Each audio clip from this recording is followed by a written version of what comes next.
কোনখানে আটকেছে? দাঁড়া, এই, দাঁড়া, এই, মরে যাবে মরে যাবে। আস্তে আস্তে ধর। আস্তে, এই, জাটা তোমার কেটে দিতে হবে তোমার। আস্তে, এই। না না মাথা গোলা হলে বেরিয়ে পড়বে হয়তো।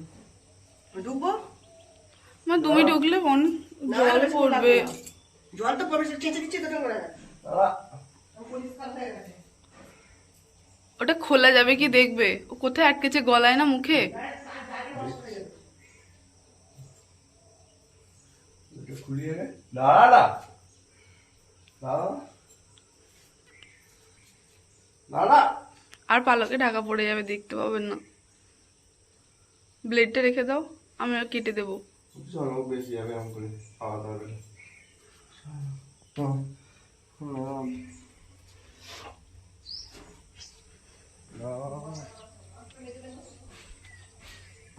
দাঁড়া দাঁড়া দাঁড়া দাঁড়া। পায়ে ভর পেলে আরোই দাঁড়াতে আর করতে পারবে না। রক্ত বেরিয়ে গেছে গো। বেরোবে না, কবে থেকে কখন থেকে ঝুলছে ভগবান জানে।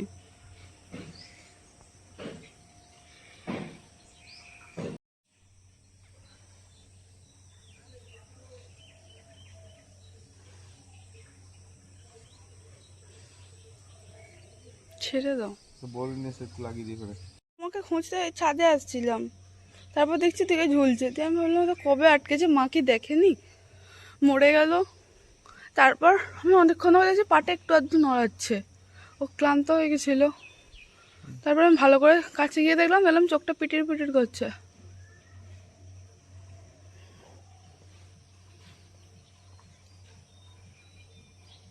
এটা ছেলে পাখি।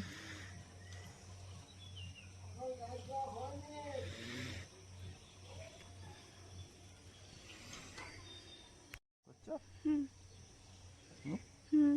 না না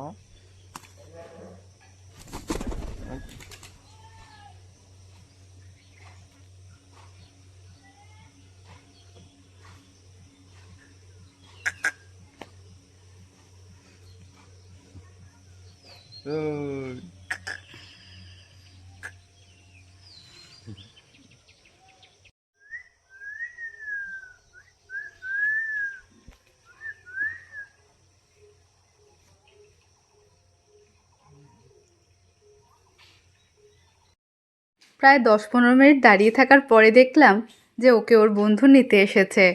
ও প্রায় 10-15 মিনিট ওখানেই বসেছিল আর আমাকে আর সুমনকে দেখছিল। আমরা যদি ছাদ থেকে ভিতরে চলে যেতাম তাহলে ও উঁকি মেরে মেরে দেখার চেষ্টা করছিল, সেটাও দেখলাম।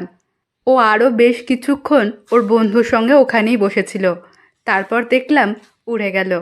সবশেষে এটাই শান্তি যে ও এখন ভালো আছে, সুস্থ আছে, বেঁচে গিয়েছে।